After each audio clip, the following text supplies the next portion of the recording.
And then jara marana soka parideva dukkha domanassa nirujjanti.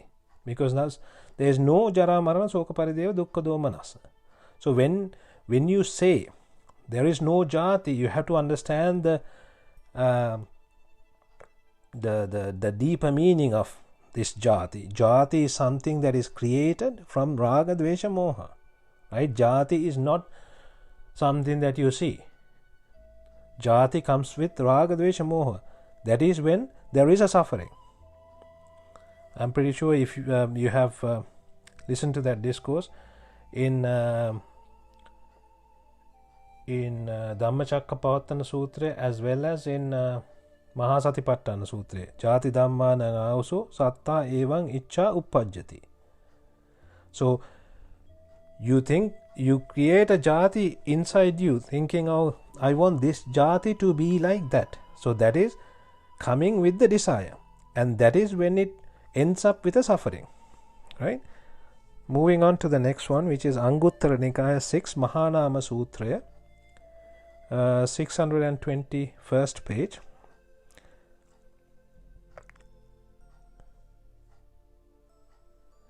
In there, Lord Buddha is explaining Mahanama. When one concentrates on Buddha, he or she can prevent raga, dvesha and moha thoughts coming in. So this is here Lord Buddha is explaining how to do the Buddhanusatiya, Buddhanusati Bhavanava.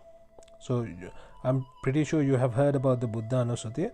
So this is explained in Mahanama Sutra. It might have been explained in other sutras as well, but this is one way of looking at it. The focus would be on Buddha. So when the focus is on Buddha, when we say Buddha, you focus on a bhavaya udura dhamana, as in bhava uddha.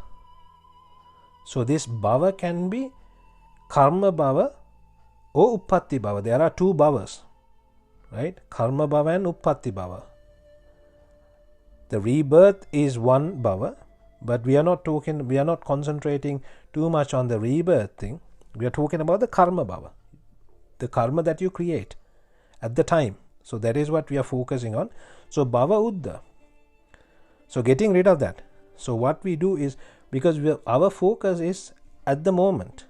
When you are sitting down to meditate, your focus should not be about the future or about the past. It's about the present moment.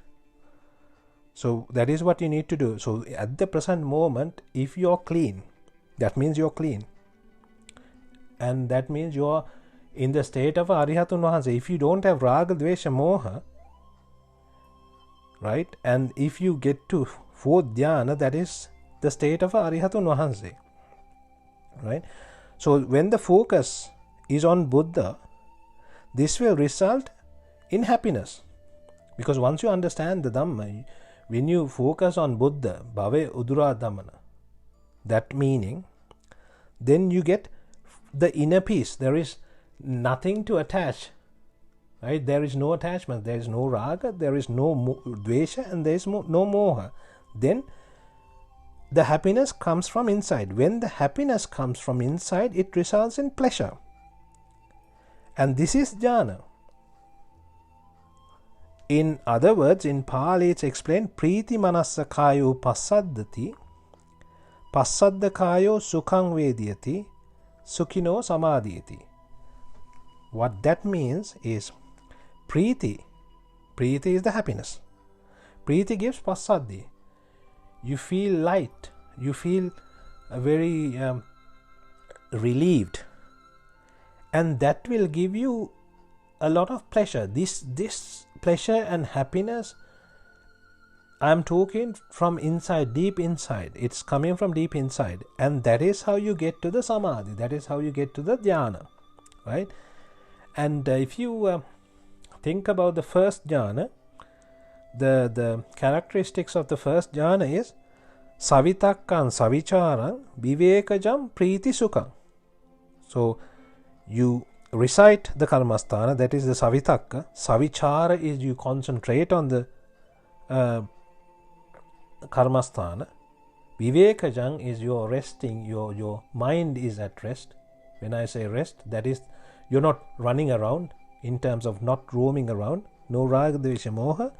Then comes the Preeti. Vivekajang, Preeti. Then comes the pleasure. So the happiness comes first and then comes the pleasure. That is the Patama Jhana. So that is what the first jhana is. So that is how you get to the first dhyana or first jhana.